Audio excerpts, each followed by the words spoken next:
Hi అండి, అందరూ ఎలా ఉన్నారు? ఇదైతే నిన్నటి వీడియో. నిన్న ఆఫ్టర్నూన్ లంచ్ తర్వాత అయితే ఎప్పటి నుంచో నేను చాలా రోజుల నుంచి అనుకుంటున్నాను వెళ్దామని, బట్ అవ్వట్లేదండి. బట్ ఈరోజు ఫైనల్గా అయ్యిందండి ఆ పని అయితే. ఏదంటే మీ సేవా కేంద్రానికి వెళ్దాం అనుకుంటున్నాను. మాదాపూర్, ఇది మాదాపూర్లోని పెట్రోల్ పంప్ దగ్గర అండి. ఇది పెట్రోల్ పంప్కి ఆపోజిట్లోనే ఉంటుంది. మీకు ఎప్పుడైనా మీ సేవ కావాలంటే మనం 127K బస్ ఎక్కితే వెళ్ళిపోవచ్చు. డైరెక్ట్గా అక్కడ దింపిస్తుంది మనకి, అది వెళ్ళచ్చు. ఇంక వచ్చాక అయితే కాసేపు రెస్ట్ తీసుకొని, చాలా రోజుల నుంచి అనుకుంటున్నాను, కుదరట్లేదు. ఇలా అయితే ఫ్రిడ్జ్ అయితే క్లీన్ చేసుకున్నాను ఈరోజు. ఫ్రిడ్జ్లో కొంచెం వెజిటబుల్స్ తక్కువ ఉన్నాయి, పిండ్లు అవి కూడా అయిపోయినాయి అండి. సో అయిపోయినాయి అని చెప్పి ఇవాళ బయట పెట్టేసి, ఇంకా పనమ్మాయి కూడా ఆ టైంకి వచ్చింది, అవన్నీ కొంచెం క్లీన్ చేసి ఇచ్చింది లోపలివి. ఇంకా తను క్లీన్ చేసే లోపల నేను లోపల కూడా నిమ్మకాయ ఉప్పు వేసి నీట్గా క్లీన్ చేసుకున్నాను. ఇంకా అంతా క్లీన్ అయ్యేటప్పటికి నాకు కొంచెం టైర్డ్ అయిపోయినట్టు అనిపించిందండి. ఇంకా ఈవినింగ్ అయితే డిన్నర్ చేయాలి కాబట్టి ఇంకా రెడీ చేసుకుంటున్నాను.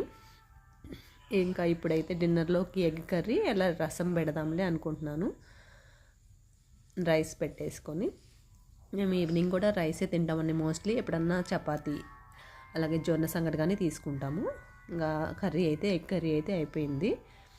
అలాగే రసం కూడా పెట్టేశాను. ఇంకా ఈ 2 కర్రీస్ అయిపోయాక ఇంక రైస్ అయితే పెట్టాను.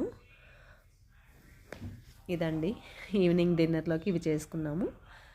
ఇంకా మాకు ఈవినింగ్ టైంలో పనమ్మాయి వస్తుందండి. అప్పుడైతే ఇంకా గిన్నెలు కడిగి ఒకసారి స్టవ్ కూడా క్లీన్ చేసి వెళ్ళిపోతుంది. ఇంకా నేను వంట అయ్యాక మళ్ళీ నేను ఒకసారి క్లీన్ చేసుకుంటాను. నైట్ అయితే ఇంకేం పెద్ద పని ఉండదు. ఇంకా అప్పుడే వెంటనే క్లీన్ చేసుకుంటే నీట్గా ఉంటుంది కదా. నైట్ పెద్దగా పని ఏమైతే ఉండదు. పాలు ఒకటి వేడి చేసుకుంటాము నైట్ పడుకుంటున్నప్పుడు.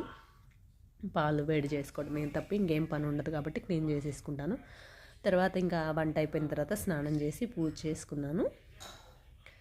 ఇంకా పూజ చేసుకొని ఇంకా మళ్ళీ మా వారు వెజిటబుల్స్ అవి తీసుకొచ్చారు. ఇంకా అన్నీ ఫ్రిడ్జ్లోకి మళ్ళీ అరేంజ్ చేసుకున్నానండి. వెజిటబుల్స్ ఇంకా మిగతా ఇంకా ఉన్నాయి కదండి, అవన్నీ సర్దేసుకున్నాను నీట్గా.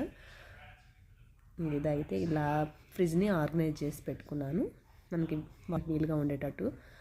ఇది అయిపోయిన తర్వాత ఇంకా ఫైనల్లీ యోగాకి అయితే వచ్చానండి. ఇప్పుడు 8 o'clock అయింది. ఇంకా యోగా చేసుకుంటున్నాను. యోగా అయిపోయిన తర్వాత అది బట్టలు కూడా ఉన్నాయి, అవి మడత పెట్టుకొని తర్వాత డిన్నర్ చేసి ఇంకా అవన్నీ సర్దుకొని పడుకోవటమేనండి. ఇదేనండి నా evening routine. Thanks for watching. Have a nice day.